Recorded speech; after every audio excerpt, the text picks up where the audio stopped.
Hey everyone, welcome to episode 20, who knows, of the Skull Mug. If you watched the last two videos on this channel, in this series, you'll be aware that I ended up having to throw out a shit ton of beer because I was dumb and I let that shit expire. I did not realize that leaving beers just sitting on a shelf, whether in the fridge or outside the fridge, would actually let it expire within a year. Didn't realize that. Now there's expiries that are different depending on whether it's in a can or in a bottle, and also again depending on whether it's in a fridge or if it's sitting at room temperature. Unfortunately, I have quite a few beers that are sitting at room temperature and they are all going to have to go bye-bye, which is fucking devastating to my wallet and to my heart, because I was really looking forward to drinking all of those. But that being said, I do have four more, the ones that I covered in the Ontario Beer Haul video. So the first one that we're going to do is called N Citra. It is a dry hopped pale ale, 5.2% alcohol volume, 473 milliliters, done by Reinhard Brewing, and it says drink fresh, do not age. I will take that advice, Reinhard, I promise. Ingredients include the standard shit: water, malted barley, flaked oats, hops, and yeast. Brewed and canned in the stockyards at Reinhard Brewing, 100 Symes Road, Toronto, Ontario, which is where I bought this. And of course, instead of the titular skull mug, I instead have this drinking horn, which I bought at the Ganawage Powwow a few weeks ago. So it can't hold a whole can inside this, but it can hold about half. So I'm going to pour that in here right now. The only downside about this is that I can't lay it down anywhere. I have to hold this until it's empty. But I'm thinking about getting a holder and maybe like drilling it into the wall here next to me so I have somewhere to just like poof, lay it down, you know? So let's crack this baby open. Give it a sniff. Yep, it smells like a pale ale. It smells tropical, a little bit sweet. Definitely some citrusy notes in there, as well as maybe some sweet fruits.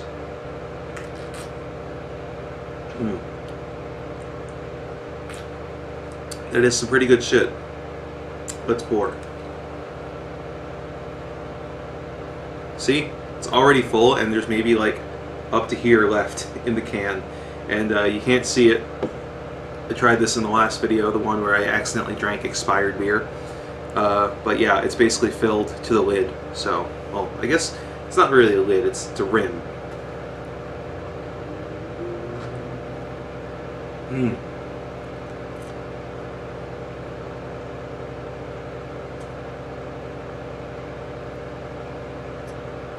That is pretty fucking good. I wish it was colder. I would hope that it would be colder after sitting in the fridge for that long, but it is incredibly warm here in Montreal. It's like probably close to 30 degrees today. It's been eclipsing 30 degrees pretty consistently for the past few weeks.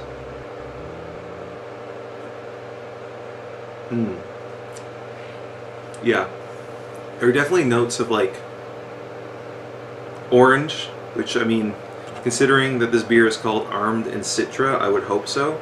It is very citrusy, but I feel like there's some other fruits in there too. Almost like watermelon, maybe? Or like strawberry, something like that. It's pretty fucking good.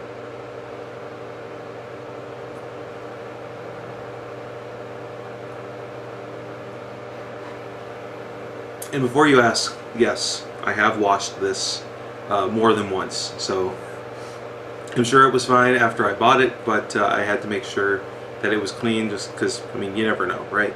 I mean, I don't buy anything from the store and then immediately use it, whether it's you know, cutlery or dishes or what have you. Just gonna pour again. You can see like the outline of the beer going into the horn, because it's like vaguely transparent, like very subtly. You can't really tell now. This camera sucks, so you probably can't tell that well. Maybe if I shake it a little bit, you'll be able to see. Maybe. I'm not sure.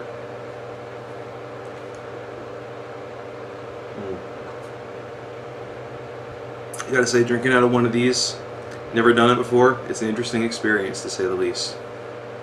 I feel like it's so fragile, you know, like, if I drop it, it's gonna fucking break in half or crack open or something. But it is an animal bone. I mean, I assume these are made out of keratin. I don't know if it's actual bone or not, but it's pretty sturdy. I mean, it would have to be mounted on a bull's skull and then used to ram into other animals, other bulls. So what do I want to talk about today? The rise of fascism. Yes, that's the beautiful, lovely topic that I want to discuss today. The happy notion that I want to get off my chest. Basically, I'm fucking terrified for the future, and you should be too. But it doesn't mean that you should lie down and just take it kicking and screaming, you know? There's some fucked up shit that's been happening in the world lately, because there always is. Like, when has there ever been a period of time in human history where there hasn't been some fucked up shit happening? You know, you go back fucking 10 years, 20 years, 50 years, 100 years, 1,000 years, 2,000 years, 10,000 years, there's always been some fucked up shit happening. And, you know, people like to say that humans don't have a propensity for violence, but, you know, most animals do, from what I can tell, anyways. And when it comes to what's been happening right now, there are a few things, of course, mostly contained to the United States, but not completely. I do follow a lot of American news just because that's really what's shoved down your throat as a Canadian citizen. You really just get bombarded with everything that happens in the United States, especially on the internet. But also in, like, our local news, you know, half the shit that we hear about is stuff that happens in the States down south across the border. So it's really hard to avoid just hearing about what fucking vile shit is happening in America today, you know? Of course, the overturning of Roe v. Wade is the biggest, most recent thing that's happened, which has also led to the potential overturning of gay marriage and sodomy laws and a whole host of other things, which is disgusting and despicable, and I fucking stand against it, you know? Even as someone who doesn't live in that country, I think it's barbaric, I think it's appalling, and, you know, without going too far and getting myself banned from YouTube, I think something should be done about it. So, you know, that's something that fucking scares me. Thankfully, in Canada, I looked into it, and abortion is completely federally legalized here in this country. It's something that some other people told me, you know, oh, it's like just decriminalized, it's like not really enforced one way or the other here, but no, it's actually 100% fully legal. The problem here in Canada primarily is finding access to it. Because we do have Planned Parenthood here, obviously. Well, I guess obviously you wouldn't know that unless you're a Canadian citizen, but I assume most Canadians, most people watching this are Canadian. Yeah, the biggest problem is just finding access to it, you know, like, here in Quebec, I think the nearest Planned Parenthood to me is actually, like, across the border in Ontario, so you actually have to drive elsewhere to do it, which, you know, is really difficult for a lot of people who don't have a car, and also our public transit system is garbage. Like, it's okay, don't get me wrong, like, it's better than not having anything at all, but it's still, like, really fucking bad. It's expensive as fuck to ride trains, it's expensive as fuck and unreliable as fuck to take the bus.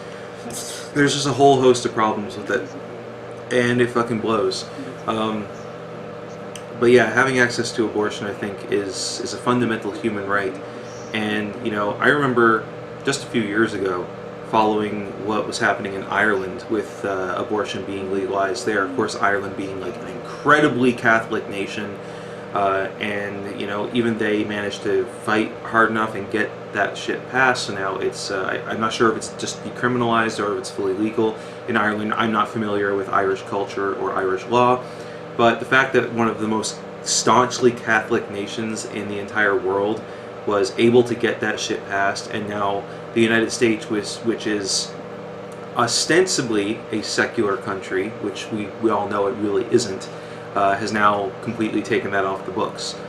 So that's fucking terrifying. And what's also terrifying is the fact that, we're seeing another rise in mass shootings. I think, a mass shooting happens pretty much every single day in the United States, if not multiple times a day. In fact, one even happened in BC a couple days ago, where a guy went on a shooting rampage of homeless people. Thankfully, only I think one person died. Everyone else, I'm not sure what the statistics are, but it's still fucking brutal. It's horrible that happened. Homeless people have it bad enough, and here's some fucking asshole just going out and hunting them in Langley, British Columbia. That's fucked. And I don't know, just seeing the rise of that kind of violence in the post-COVID world. Of course, I say post-COVID, but COVID is still a thing. It's still happening.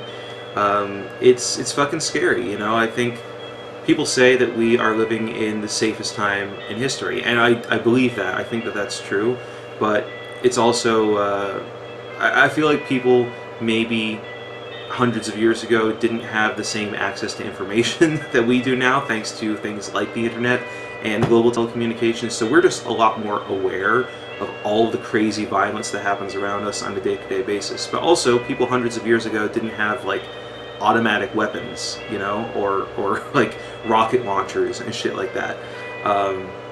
It's just a fucking scary time to be alive, in all honesty. And with everything that's happening with climate change, forcing people to move further north from the global south, away from the equatorial region of the Earth, there's things that are going to happen in our lifetime, in your lifetime, in my lifetime, that is going to be fucked to witness. And a big part of that is going to be people migrating north from the equatorial region of the Earth and getting turned away at the border, because of course the United States is not going to let them in. And there's going to be the same shit in Canada too. I think there are going to be a lot of people flooding into Canada from the United States, from other countries around the world, whether they're flying here or taking ships here, or whatever. They're trying to get to somewhere that isn't as fucked.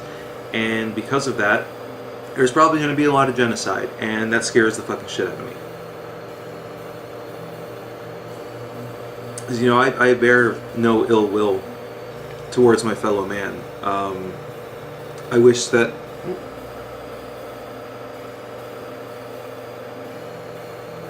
Poured a little too fast there. Gotta remember, this has limited quantity that you can put in it, limited volume. What was I saying? Yeah, I love my fellow man. I bear no ill will towards anyone based on their race, their country of origin, their sexuality, their gender identification, their religion. None of that stuff really matters to me at all.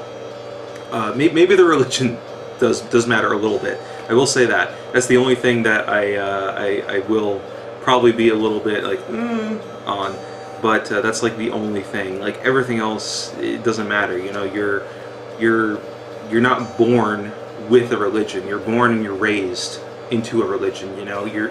You are born with whatever ethnicity you are, whatever race you are, whatever sexual orientation you become, whatever gender you identify as. That's intrinsic to you. Your religion really isn't. So that's kind of a separate topic.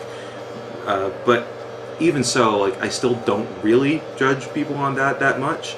And it's I can tell that this is going to happen. There's going to be a shit ton of people flooding north, and there's going to be genocide, and it's going to be evil, and it's going to be awful, and the only way that we can stop it is if we do something about it. Now, what that something is, I can't really say, because, it hasn't happened yet, so I don't know.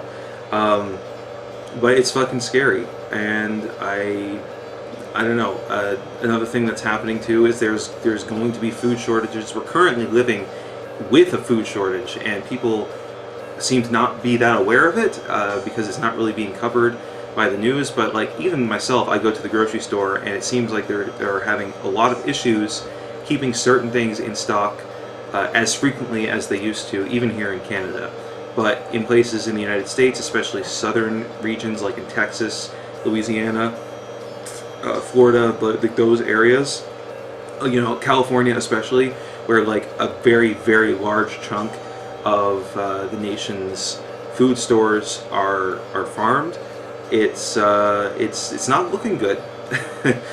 There's definitely resources out there for you to see. Like, there are underground aquifers that are being used way too fast. There's drought just like everywhere in the South and on the West Coast. It's not looking good, and it's fucking scary. Once again, I keep saying that because it's fucking true. I'm fucking scared about it, man.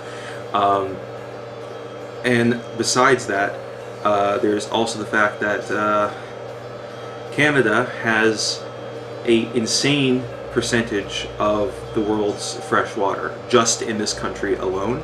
And in the future, in the very near future, probably wars are not going to be fought over oil anymore, because that's a dwindling resource. We already know that is on its way out. They're going to be fought over water. And it's a scary thought to think that this country that we live in right now could potentially be attacked or invaded by a foreign nation because of the insane amount of fresh water that we have here. I was like, I don't want to be killed just because I live in this country, Maybe I'm being a bit hyperbolic, but like it seems to be like that's the way the wind is blowing.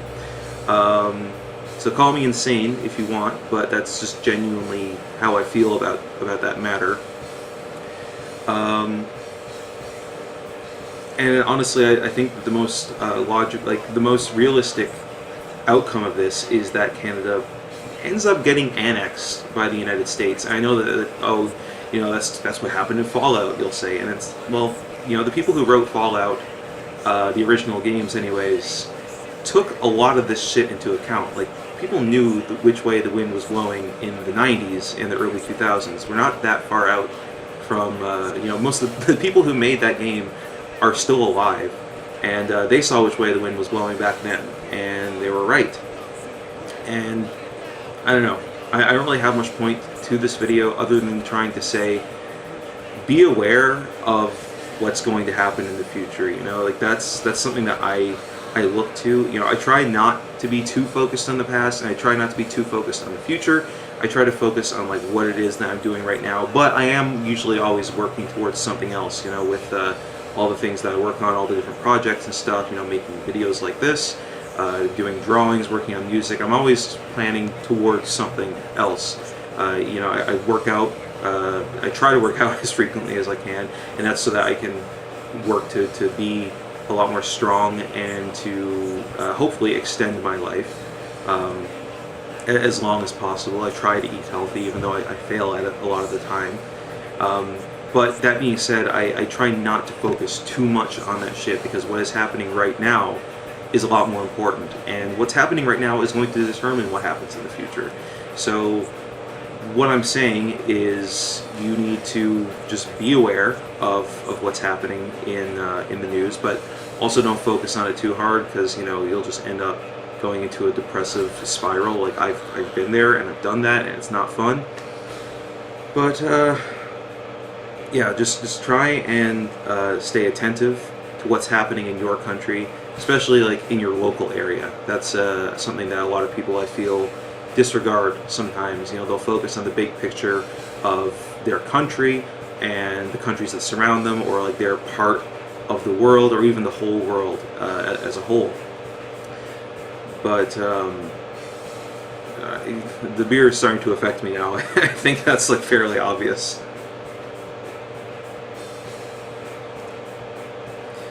But yeah, like focusing on what's happening in your local area, that should be like your first step. Well, your first step should be focusing on yourself.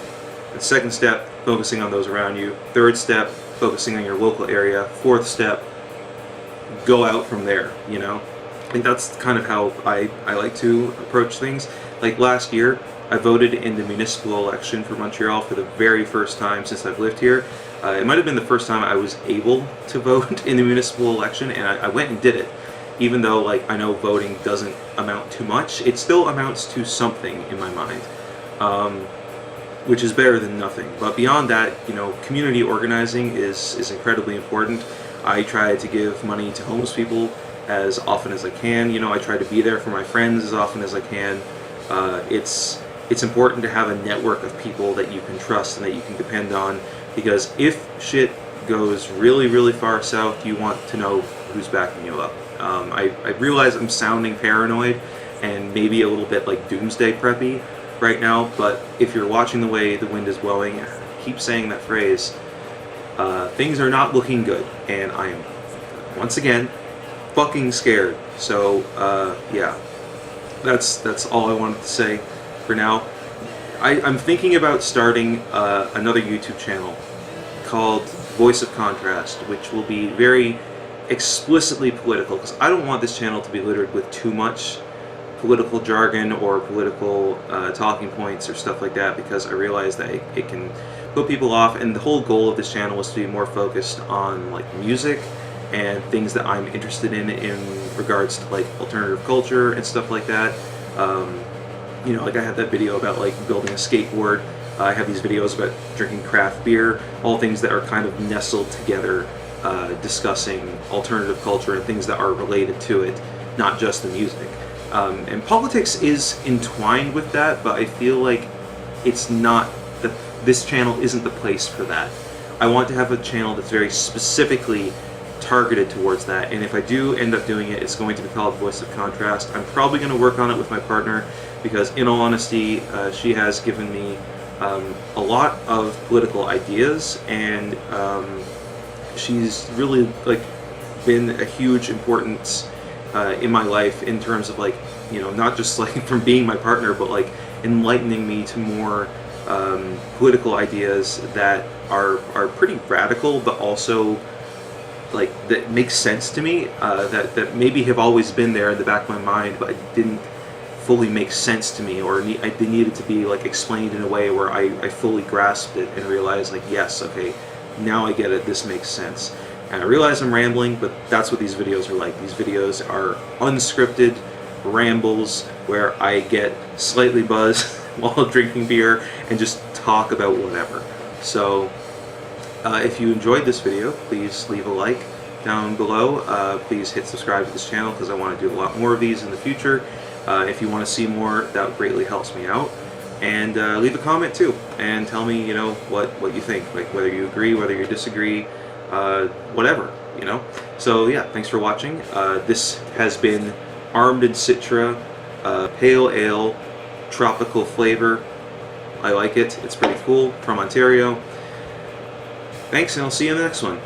Skull.